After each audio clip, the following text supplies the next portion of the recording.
Hello, my name is Eugenia Oganova. I wrote a book that's called Mission Alpha, The Wise and Passionate You. Right now I'd like to talk about money, which is one of the chapters in my book. Money obviously is an important subject. We all want to have more money, right? We all have all sorts of misconceptions about what money can do for us.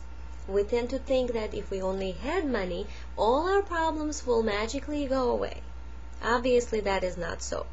Money is a useful substance that can definitely resolve some sort of a hardship materially, financially, physically, and it can make our life easier.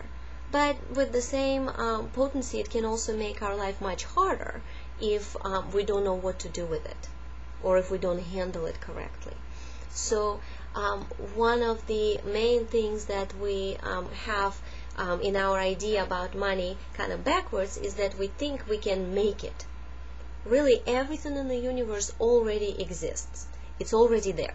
It already happened. The energy is already there. Now, we can attract it to us and work with it in our own system, or we can repel it, but we can't really make it out of nothing. It's already there, and we either interact with it or we don't. So, how do we attract money into our life? Well, we do so with intent. The energy of intent means an alignment of all of who we are. In other words, our physical body, our emotions, our thoughts, our spiritual component, everything has to be in agreement. That's what intent is. So when we have intent to attract something into our life, it means we're in agreement about bringing it in. But the strongest energy is what's create the result, always. Not what we consciously think, but what the strongest energy is. So if, let's say, you really want to have more money, but you have fear about not having money, and that fear is emotion, so it's on your emotional level, and it's a strong charge about, I don't have enough money, I don't have enough money, I don't have enough money. There's a hardship and freak out that's happening about it. That energy will end up being a stronger charge than desire to attract money. So then as a result, we manifest from the stronger charge, which in this situation is fear. So our fear of not having money manifests not having money. So we do manifest what we want, it's just not what we wanted consciously. It's what ends up being the strongest energy in our system.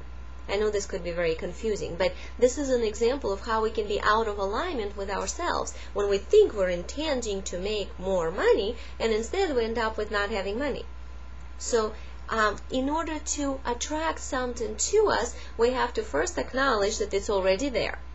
It already exists, and we have an opportunity and possibility of bringing it to us. And the way we do that is we claim it with our identity and our responsibility. So you can probably already guess what the problems could be, right? If we don't want to be responsible for our own little mini universe here of who we are, or we don't want to be an identity. We don't want to be a self, because that's too hard, that's too complicated. We have to know something that we don't want to, or we have to act when we don't know how, or whatever. So we kind of don't want to be a self, and instead we pretend that we're a self by taking something from social idea of how we should be, or parental idea of how we should be, or even genetics. Or even karma, karmic setup from other lifetimes that affects this one. So all those influences become a composite, and that's what we call identity. That's not truly us. And if we try to create from that identity that's not real, or if we don't have responsibility, nothing happens. We can't claim something with our intent.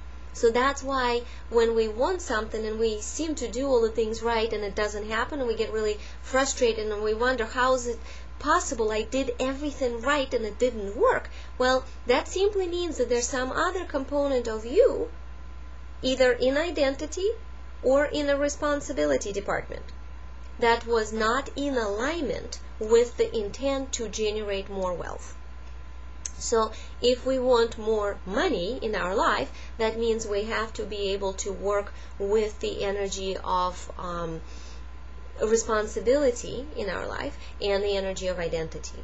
As we do more work with those components of who we are, we end up being able to attract more wealth into our life. Now, the energy of money is not a physical thing. We tend to think of money as substance, but even nowadays money is so non-physical because it's some sort of a number on a computer that just moves from one bank to another bank, one system to another system, and it signifies how much money we have or not have, but it doesn't actually translate into physical substance unless we take it out of the bank. So that's already kind of out there as far as the physicality of money. So if we take it one step further, energy of money, it's orange, it's thick, it's similar to honey, it's flowing, it's kind of gooey and warm, and it's very potent, it's highly charged. And if we want to give it some sort of identity, it would be like a female tiger, a tigress. So money, energy, is like a tigress. Now think about it for a moment. If you wanted a tigress to live with you in your house or in your apartment, you probably would have to treat it with a lot of respect, right? You have to give her space to roam around and be satisfied in whatever she needs, and you probably would want to be very curious about what her needs are, how she wants to play, how you can interact with her and build some sort of a relationship, right? Well, it's the same thing with money. In order for us to have more money in our life, we have to be able to interact with this money tigress in a respectful and curious manner. So that means that we don't tell her what to do. We don't go into entitlement about money. Debt, for example, that's entitlement about money. When we use something that we don't have to a very small amount to a very short time, that could be okay, but when it prolongs itself on and on and on, that's how we end up being irresponsible with who we are, which then translates onto money, right? Or if we generate certain amount of money but we're not able to hold on to it, that means there's some sort of an issue with our identity. We either feel like we have to give away, we feel like we're not good enough to maintain it or hold on to it, or something else, but it's always those two pieces.